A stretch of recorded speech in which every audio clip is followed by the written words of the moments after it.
तव्हां सभिनि जे विच में असांजे नासिक जा मिस्टर अर्जुन मूलचंद कटपाल जेके founder president of Nashik district Sindhi panchayat जा आहिनि ऐं चङी बैंकिंग जे अंदरि डायरेक्टर आहिनि, चङी सोसाइटियुनि सां गॾु उन्हनि जो कनेक्शन आहे ऐं नासिक में लॻभॻि सभिनि समाजनि सां सुठी उन्हनि जी लाइजिंग आहे।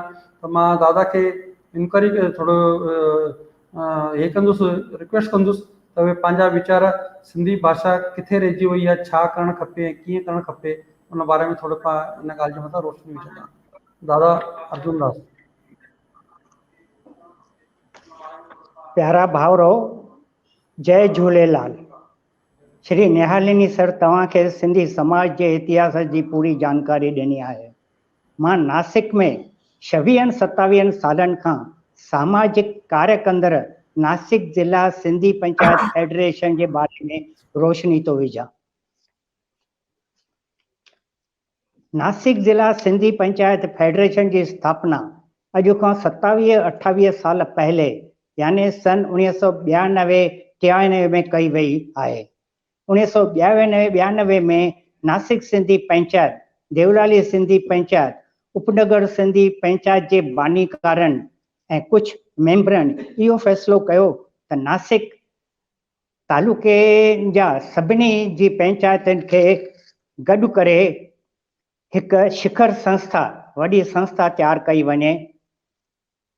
असांखे पासे वारे शहरनि में कहिड़ा सिंधी रहनि था ऐं किथे था रहनि उन जो को बि पतो नथो पए। सिंधी पंचायतूं हर एक शहर में आहिनि पर सभिनी जो पाण में मेलाप कोन थो थिए।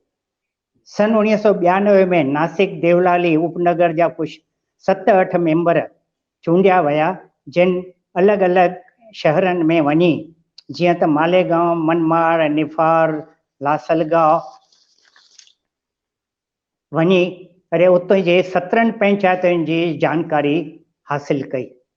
हर एक पंचायत मां 3-4 रिप्रेजेंटेटिव चूंडिया विया। हिन सभिनी एक मीटिंग कोठाई ऐं नासिक डिस्ट्रिक्ट सिंधी पंचायत फेडरेशन जे ठाहिण जो यकरा फैसलो कयो। फेडरेशन जी स्थापना करण जो असांजो मुख्य मक़सद हो पाण में सभिनी सिंधी गॾिजी एकता ऐं ॿधीकरण करे रहण। असांजो ॿियो मक़सद हुयो सिंधी ॿोली ऐं सिंधी कल्चर खे ज़िंदह रखण लाइ कोशिशूं करणु। असांजो टियों मक़सद हुयो मिटी माइटी मेलाप जूं सेवाऊं करणु, ग़रीब विधवाउनि खे माली मदद करणु ऐं उन्हनि जे न्याणियुनि जे शादियुनि लाइ पैसनि जी मदद करणु, सिंधी ॿोलीअ जा क्लास हलाइण ऐं सिंधी कल्चर, सिंधी संस्कृतीअ जे वाधारे लाइ सिंधी नाटक, सिंधी संगीत जा प्रोग्राम जो आयोजन कनि।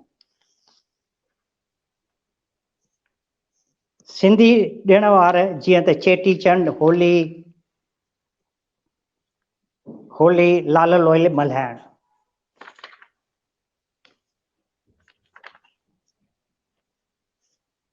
सन 1997 में असां नासिक ज़िला सिंधी पंचायत फेडरेशन जी पब्लिक चैरिटेबल ट्रस्ट रजिस्टर कई वई।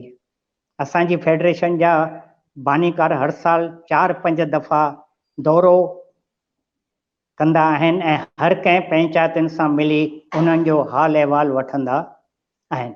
ऐं उन खां सवाइ 2-3 महीने में असां सभिनी पंचायतुनि जी मिली करे जनरल बॉडी मीटिंग कोठाईंदा आहियूं जिते अलॻि अलॻि विषयनि ते वीचार कंदा आहियूं। मां तव्हांखे असांजे सिंधियुनि जी एकता ऐं ॿधीअ जो हिकु मिसाल थो ॿुधायां।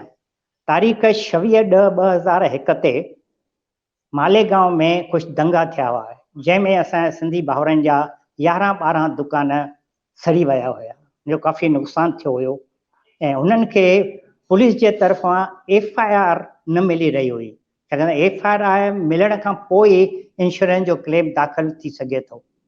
त उन लाइ हुननि असांखे फ़ोन कयो त भई असांखे का मदद कयो। असांजा 7-8 ॼणा ॿिए ॾींहुं सुबुह जो ते कमिश्नर सां वञी मिलियासीं, पुलिस कमिश्नर सां। उनखे निवेदन ॾिनोसीं ऐं उनखे सभु असां हालतूं उनखे ॿुधायूंसीं। पुलिस कमिश्नर असांजी ॻाल्हि ॿुधी, असांजी एकता ॾिसी इमीडिएटली उन वक़्तु ई सभिनी पुलिस स्टेशन ते फ़ोन कयो त 2-3 कलाकनि जे अंदरि सभिनी सिंधियुनि माण्हुनि खे जेके ग़रीब आहिनि, जेके वीचारा कोशिशि करे रहिया आहिनि, के खाइण लाइ बि हींअर कोन्हे, उन जा दुकान सड़ी विया आहिनि, उन्हनि खे तव्हां FIR जल्द में जल्द ॾियो। उन खां सवाइ असां कमिश्नर सां मिली असां वापसि आयासीं नासिक में असांजे राति जो फ़ोन आयो, हुननि प्रेसिडेंट चयो साईं तव्हांजी महिरबानी असांखे सॼियूं FIR पुलिस खां तरफ़ां असांखे मिली वियूं आहिनि ऐं हुननि असांखे हथ जोड़े पेरे पए माफ़ी वरिती आहे त असां काई ग़लती थी वई। हाणे असां सुभाणे ई वञी करे असां FIR इंश्योरेंस कंपनी में दाख़िल कंदासीं, असांखे सभिनी खे इंश्योरेंस क्लेम मिलंदो। असांखे फेडरेशन जे तरफ़ां कंहिं बि प्रकार जी माली मदद जी ज़रूरत कोन्हे।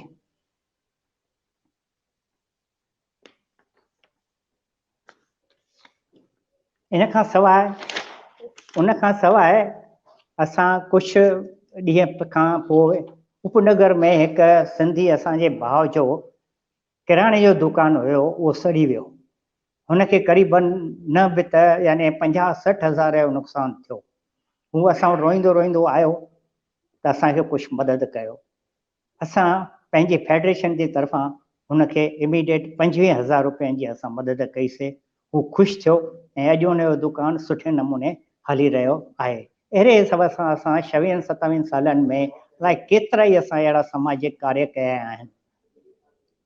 ॿियो असांजो जेको मक़सदु हुयो सिंधी ॿोली, सिंधी कल्चर ऐं सिंधी संस्कृति वाधारे लाइ कोशिशूं करणु। असां 25-26 सालनि खां वठी कोशिशूं करे रहिया आहियूं, जीअं त सिंधी ॿोलीअ जा क्लास हलाइणु, सिंधी नाटकनि, सिंधी संगीत जो आयोजन करणु। जीअं त तव्हांखे ॼाण आहे सिंधी ॿोली ज़िंदह रखण लाइ असांजे महिलाउनि जो घणो साथ आहे। ॿी तव्हांखे ॻाल्हि थो ॿुधायां त का बि ॿोली सिखण जी शुरूआति ॿार जे जनम खां थींदी आहे। सिंध में असांजूं माताऊं ॿारनि खे सुम्हण लाइ, निंड करण लाइ लोली ॾींदियूं हुयूं।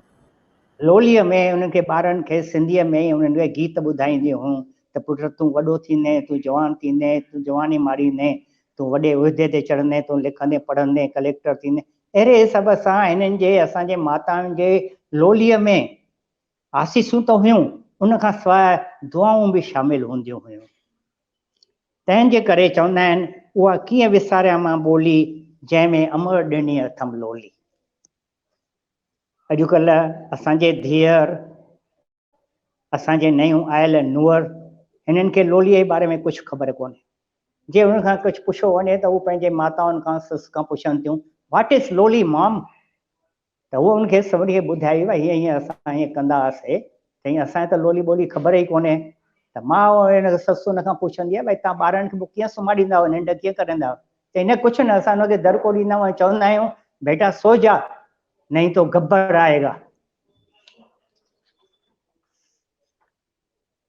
माताउनि जी जवाबदारी सम्झंदे सिंधी ॿोली ऐं सिंधी कल्चर जे वाधारे लाइ सन 2007 में सभिनी तालुकनि जे महिलाउनि गॾिजी हिकु नासिक ज़िला सिंधी सखी संगत जी स्थापना कई, जेका अॼु उहा संस्था सिंधीअ जे ॿोली खे वाधारे लाइ, ज़िंदह रखण लाइ, सिंधी कल्चर खे वधाइण लाइ कोशिशूं करे रही आहे। असां हर महीने ग़रीब सिंधी महिलाउनि खे माली मदद कंदा आहियूं, कल्चरल प्रोग्राम पेश कंदा आहियूं ऐं असां पोयनि 26-27 सालनि खां वठी फेडरेशन जा बानीकार कार्य करे इहे जेके असांजा कार्य आहिनि, असांजा मक़सद आहिनि, पूरे करण लाइ कोशिशि करे रहिया आहिनि ऐं कंदा रहंदा। असांजी संस्था जा बानीकार आहिनि, अॼु प्रेसिडेंट आहिनि असांजा Shri Uddhavdas Bodhani, general secretary Shri Rajesh Godwani, patron in chief Shri Kanhaiyalal Kalani, chief patron Kanhaiyalal Manwani, cashier Tirathdas Vaswani, vice president Ferumal Fulwani, ॿियो vice president Sanjay Fulwani, vice president Bhagwan Das Motwani, Vasudev Lalwani, Shankar Jaisinghani, Deepak Tolani ऐं पोयां असांजा जेके प्रेसिडेंट आहिनि, इमीडिएट पास्ट प्रेसिडेंट उहे आहिनि असांजा शीतल बालाणी ऐं मां मुंड खां वठी 26-27 खां वठी नासिक जो फाउंडर प्रेसिडेंट आहियां। तो जय हिंद, जय महाराष्ट्र। दादा धन्यवाद, सुठी तव्हां नासिक डिस्ट्रिक्ट पंचायत जे बारे में जानकारी ॾिनी ऐं असांजी नासिक डिस्ट्रिक्ट पंचायत में ई माना सभिनि खां सुठो कमु कंदी आहे ऐं मुंहिंजे ख़्याल खां सॼे महाराष्ट्र में हिकु ई डिस्ट्रिक्ट पंचायत आहे। चङनि न हूंदियूं पर जे हिसाब सां रजिस्टर थियल आहे पंहिंजी थियल आहे। ऐं वरी असां ट्रस्ट में रजिस्टर